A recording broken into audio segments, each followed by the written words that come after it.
Madhopur railway bridge उपरे जलीगला battery चालित scooty.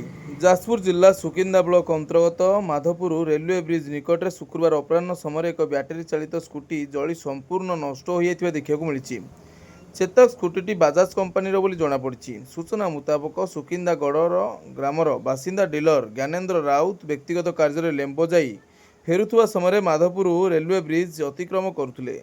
यही समय स्कूटी हठात सर्ट सर्किट हो निया लगी खबर पाई सुकिंदा दमकल बाहिनी कर्मचारी मैंने घटनास्थल में पहुंची लगी निया को काबू करते। तेबे सेतेबेलू बैटेरी चालित स्कूटी संपूर्ण जली नष्ट हो देखा मिली।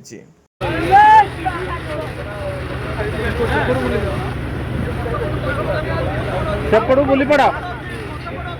बुलीपड़ा घोष दे दउची अछि आवरी दे दउ सेपड़ू बुलीपड़ा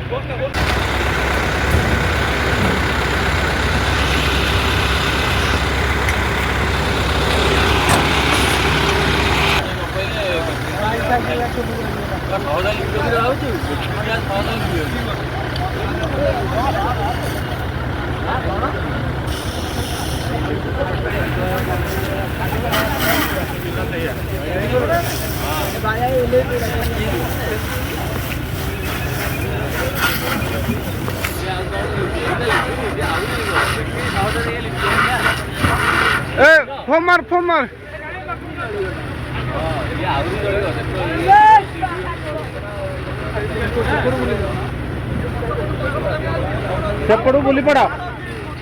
सेपड़ू बुलीपड़ा घोष दे दउची अछि आवरी दे दउ सेपड़ू बुलीपड़ा।